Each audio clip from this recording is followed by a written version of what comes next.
Alright guys, what's going on? Mouse here. So, you guys probably already watched the Sharp live stream and you guys already know the specific things that are gonna change. So this video is not gonna be about showing you the update itself, but rather I'm gonna share you my thoughts on how it will impact the game, because a lot of things will change. This is probably one of the major meta shift that is going to happen, especially when it comes to the guild boss, and not only the guild boss but also the way we build the units. It's gonna be more complex, so it's very important to prepare ourselves. So we're gonna do a lot of testing on that, but I already do have some expectations at least, and I'm gonna share you guys that in this video. So first, let's start with Seorin. Firstly, the support skill here, using this skill triggers the elegant charisma effect. When the user successfully puts an enemy in break state, it increases the break effect duration by several seconds. So we don't know the duration yet, and it has a limited break, increases the damage dealt by a percentage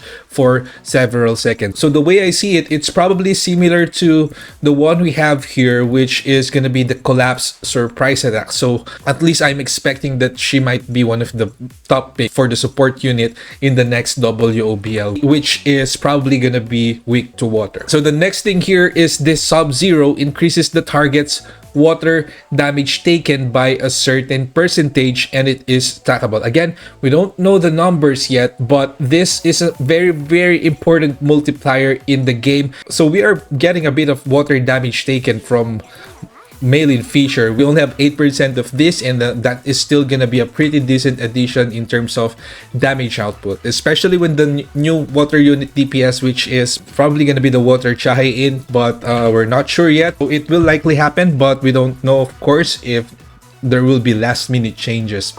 All right, so another thing here that you should pay attention to is that there is a specific clause here in Workshop of Brilliant Light. The duration of this effect is increased. Like Isil, it is very likely that Seorin is really built for the next workshop. So when Seorin or an ally successfully puts an enemy in the break state, it activates the limited break effect.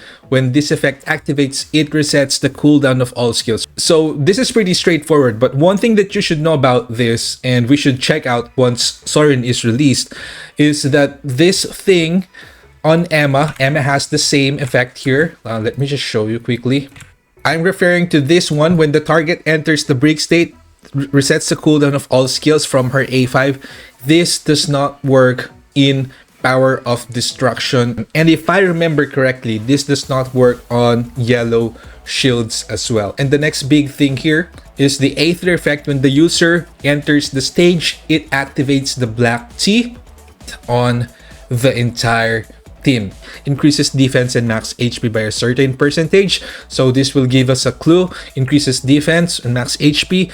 Most likely the next DPS unit is going to be defense based, because Maylin Fisher also buffed the defense. This is likely going to be useful in the guild boss specifically, and also we might expect the water Chahe in to be something that will consume a lot of MP. That is possible. But the thing here is that it activates the effect on the entire team. So what does the entire team mean? Does it mean Team A, Team B? I'm not sure, but I do know that there are already similar terminologies used here, and usually similar wordings have similar effects. So on Minbyung-gu, you can see here that the user applies the Heavenly Blessing effect to the entire team, and we do know that in the guild boss it does not affect the other teams, only his team. So I'm hoping that it will affect everyone, but I think it is likely only exclusive to the team itself. But of course, that is still something that we have to test once this is released. And then we have here another interesting one for A4. Water team members damage increases by a percentage for every water team member in the active formation. So we are seeing another unusual terminologies or wordings here in the active team formation. When we say active formation, does that mean it will include every single unit here? So we don't know that yet. So I'm not really sure how it's gonna go, but this is the first time that we see this active formation. If you ask me, there's no need to include this. Water team members' water damage increases by a percentage for every water team member. That's it. but it says in the active formation, which to me, if it does not add something, it's unnecessary to say that, because we already have like many units here. Like for example, a carry for every light team member in the party increases light damage of light team members by 3%. Doesn't have to say active formation, so it might be something that we should look forward to as well. I can't say much about the A5 yet because we don't know the numbers, but it looks promising depending on the numbers of the crit rate and crit damage and the Sub-Zero Unlimited break. Yeah, let's leave it at that for now, and let's move on to the artifacts. So they revealed 5 artifacts. So the first one is Chaotic Origin Bracelet. When the user uses their ultimate skill, it grants the wish effect to both the user and their team members. So again, team members, we have to test that as well. So it adds attack for a certain duration, 4-piece set effect and 8-piece set effect not revealed. But from what I've been hearing, at 8-piece set, it will also increase defense and HP. And if that's true, this is certainly gonna be a promising artifact, especially for defense and HP based units. So I don't think blessing set is gonna be replaced, but there are certain specifics here that we should know about, specifically when it comes to adding those damage multipliers. So for example, the blessing set will add 20% damage dealt, but this damage dealt is going to be additive to other damage increases, and that includes, for example, the obsidian set and the curse set. And if that happens, because the damage increase is already too high, then the overall benefit from that is gonna be diminished. So right now we don't know the numbers yet, of course, but to me it looks promising, because certain units or teams that are going to be using huge amounts of damage increase might benefit from those stats increase. So let's check that again once we get the numbers. But overall, my expectation is it's just that teams, units, situations, game content are going to have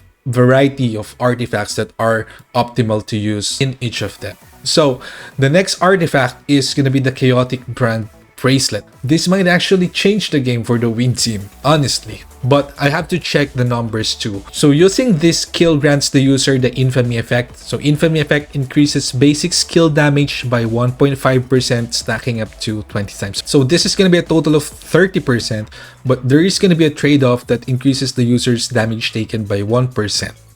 And duration is permanent. For the 4-piece effect, it's gonna be 2.5% for a total of 50% basic skill damage increase, and increased damage taken is still the same, but there is something here. When the user uses their basic skill, they recover 5% of their MP. So normally, for example, Mirai doesn't have MP problems except for the guild boss. So this one might actually help her to shine, because one of the major problems before is that she could not maintain Kuroha's darkness due to the MP problems. So they have not released the 8-piece set yet, but from what I've been hearing, it will also reduce the cooldown of basic skills, and it will remove the penalty from the damage taken and all other damage taken debuff. However, when it comes to these basic skill damage multiplier, it's not gonna be a final damage, for example, on Goto Ryuji or for Mirai, because, for example, Cross Darkness increases the damage of her skills by 30%. So this is additive or the same multiplier as the basic skill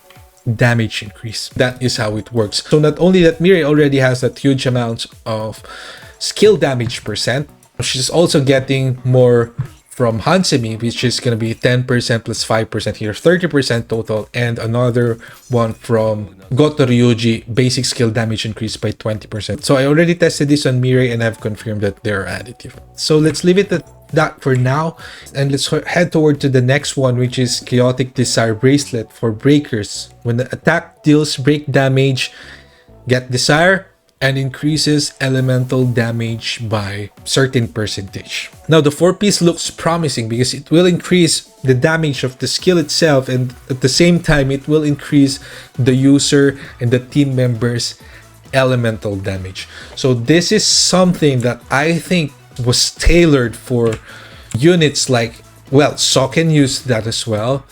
Goto Ryuji can use that for sure. Is the grid set gonna be replaced by this? Which one is gonna be better? Well, I think at least I'm expecting that it's not going to replace anything.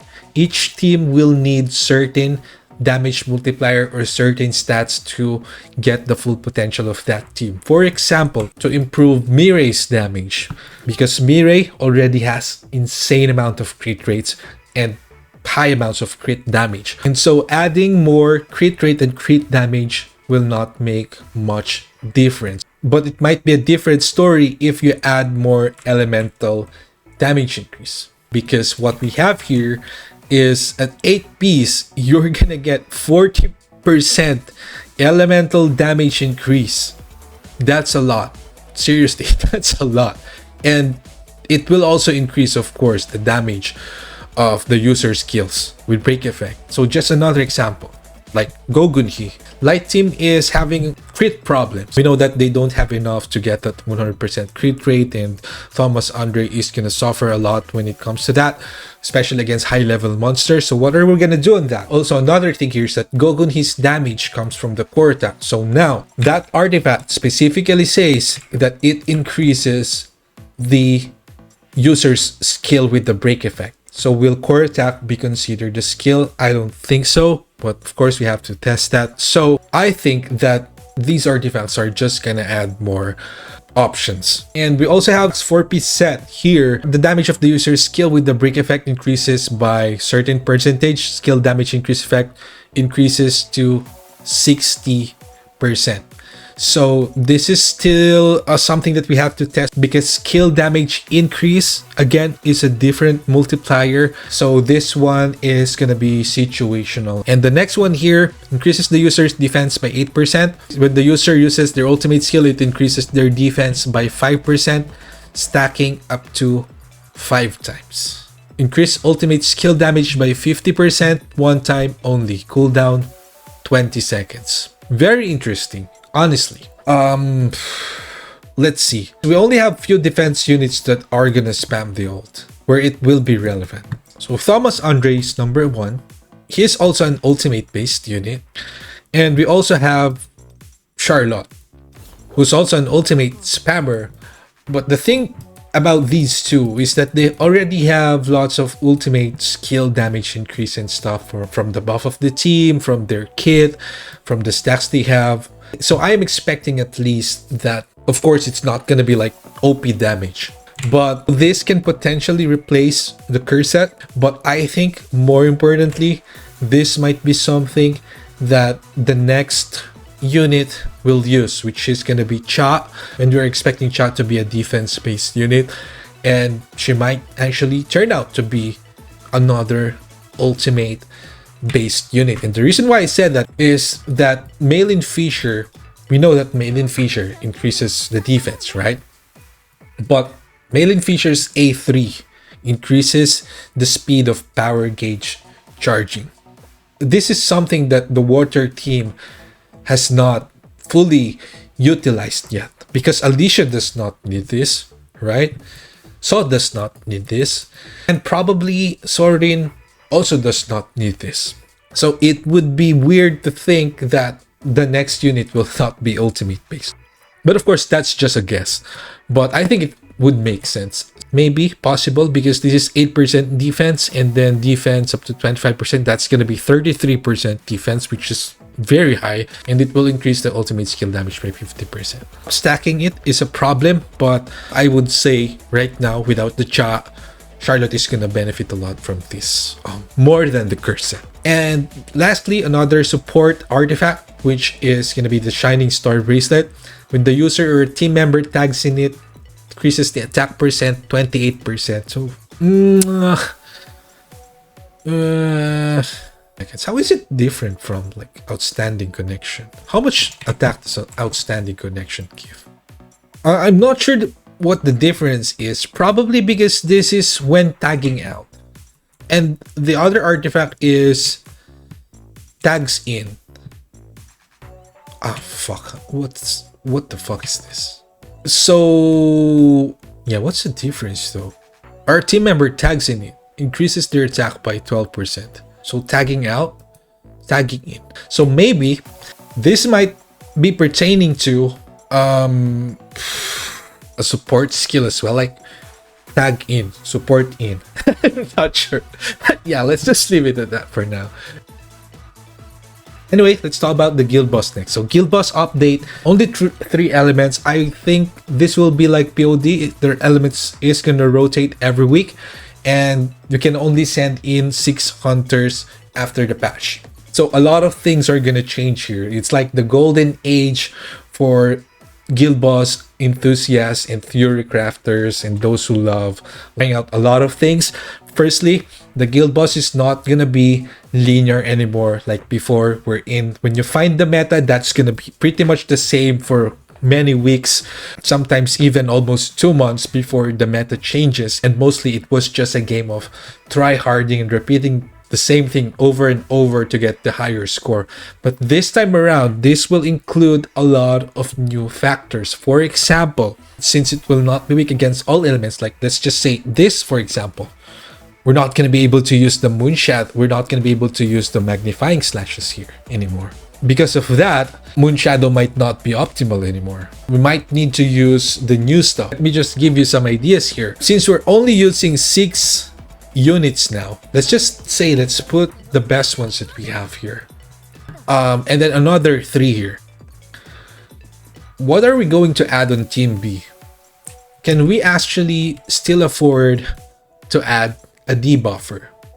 Because one of the biggest problems that I'm seeing now is that there are going to be less slots for debuffer, and those debuffers are crucial when it comes to Jinwoo's damage or everyone else's damage pretty much. But the thing here is that the old setup wherein we use Moonshadow plus Grim lacks crit rate. And one of the main reasons why Jinwoo is dealing good amount of damage is because there is Cha and there is Libora to solve that crit rate issue. Now with this setup, we don't know yet if we can afford to add those two. Or maybe since there are only 6 units now and there are not much units to amplify with Moonshadow, maybe it's okay now to use the DPS weapons that we've had. Like the Fire Fan, for example, because this one will still buff the team. Also, it gives some crit rates too, especially for the core attack. So these are some of the things that could potentially change. The same goes with the Wind team, the same goes for everything else. So the point being is that the change is gonna be massive. So yeah, let's just look forward to the update. Of course, I'm gonna try a lot of stuff and we're gonna do a lot of testing. So this is gonna be something that we're gonna have to spend a lot of time on. Like I said, this is a major shift. This is gonna be the game heading towards a more fresh experience as far as builds are concerned, as far as like min-maxing and optimizing gears are concerned. So for those who are not into that, you might not find it fun, but for people who are like actively trying to improve and actively try harding, actively like learning about the game on a much deeper level, we will definitely enjoy a lot of these new updates. I would even go as far as saying this is gonna be the golden age for try-hard people, for competitive people, for those who are serious about the game, for those who are really going deeper into the game, for all the theory crafters. So this is going to be where all of the things that we have learned in the past are going to be put to use. Because for the longest time, there's not been really anything for try-hard players. It's not just Wiz. Because anyone who loves these kinds of stuff will probably enjoy this. And don't worry too much about not having all the units set up. This is an endgame content. So this is not something that is meant right away to be like, in a sense, completed or reach your peak right away. It's not like that. We're gonna do this over the course of weeks to months or even for the entire year in this game. So at least now we have a goal and we have something to think about. We have something to enjoy because you can try out more stuff now. Even if you don't have like the max weapons yet, that is also a part of it, because you have to know how you're gonna balance your team, which weapons are you're gonna use, which units you're gonna use. So that is part of the fun here. If you don't enjoy that, well, you always have the choice to like just do whatever to get by. It's not like there is like a massive difference when it comes to the rewards. So yeah, that's gonna be it, and just stay tuned for our next content after the update. Thank you so much for watching, and see you on the next one.